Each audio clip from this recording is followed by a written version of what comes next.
Okay. I don't know. Sorry if you can hear the small child that is screaming outside, but I was having a rough day. And this chapter just totally made my day. I am so fucking excited right now. Our boy is back. Our boy Foxy. He's back. He's there. Is this the first time we saw him since his arc? Uh, Foxy is back, baby. That's the big takeaway from this chapter. Nothing else happened other than Foxy being back.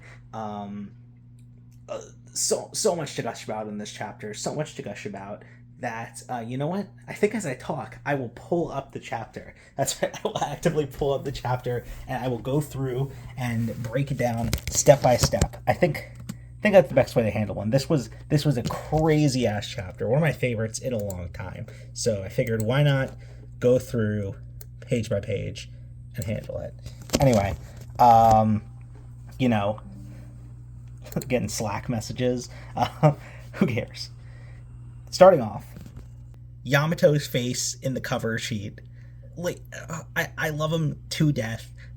I'm my potential new profile picture? Question mark. I love him so much. Anyway, let's keep going. Insane chapter. I love Awano. I love Awano. They added a straw hat flag to the mountain. Um, they brought the fake straw hats back, and it's Captain Kidd now. It's so fucked. This is just Oda going through and like going through all of his bits and just being like, let's bankroll the bits, get them all through. I'm just gonna scroll through quickly right now and just see if there's any like, and of course, boy, Foxy. Foxy is the key to all of this. To quote the wise words of my friend Jen, Foxy's gonna slow down the Gorosei. He is the key. I'm just scrolling to see if there's any like key like meme moments or panel moments, and if not, I'm going to start pacing again and talking about it because that's what I do. That's how I gush about this series.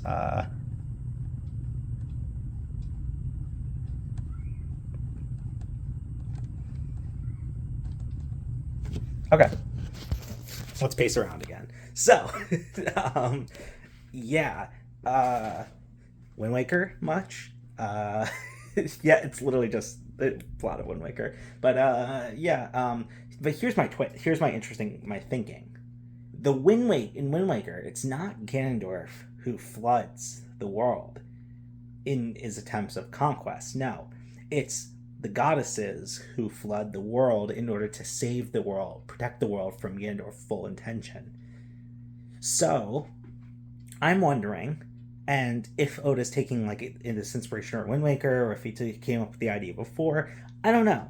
But I'm wondering if he pulls a Wind Waker esque twist where it's Joy Boy and his crew that instigated the flood to save the world from what the world government is truly intending. Now, this could definitely not be the case. I think honestly, Occam's razor, the more likely explanation here is that the world government flooded the earth in order to stop like the ancient kingdom or Joy Boy or whatever. It seems like the obvious answer here. But that's the thing. It's the obvious answer, so that's why I'm like, maybe there's something more to this. Maybe Joy Boy like did this. But I'm interested. I feel like we're gonna learn a little bit more. Um, yeah, it seems like we got like I say this every arc where I'm like, we only got like a few more chapters left of this arc, but but I think I saw somewhere online that like want not want that Elbath is not starting until like November or December or something. So we have a lot to go. We have a lot. But no break next week. No break next week. Yeah, I feel like if I hadn't just read it, I'd have a lot more to say. I think I'm just still reeling off of it. The cameos, like as I showed, were just incredible this chapter, top notch. I was like dying laughing reading most of it. Yeah, like I'm very interested to see what they reveal because it's like it's clear that there's an extent like that there's a limits to Vegapunk's knowledge. Like he didn't have all the poneglyphs. Wasn't able to interpret a lot of the science, the ancient research, and stuff like that. So there were limits to his abilities. So I don't think we're gonna learn all of it. I think we're gonna get pieces. I think we're gonna get pieces here from Vegapunk's speech. I think we're gonna get pieces from like the histories the annals of history back in Elbaf. Maybe Saul found something or something like that. And then I think we're gonna get the rest of it when we get to Laugh Tale, and they find the One Piece, obviously. So yeah, I think we're gonna get this in bits and pieces. So we're only gonna get a little bit now. I think there's a chance it does get interrupted at this point. I feel like we've learned enough like world shattering information that like the Gorosei could cut it off right now. I was a little confused, and this might just be a symptom of the manga, and also be my first read of like what the Gorosei like actually were doing in this chapter. It was just like the action was kind of hard to parse, and I'm gonna actually sit back down and go back through the chapter and see. It looks like they were like cutting up. Yeah, it looks like he was literally just cutting up Egghead, like, and just setting the people flying. It was kind of hard to discern. Did Frankie get injured? Did Bonnie get injured? It's a little hard to tell here.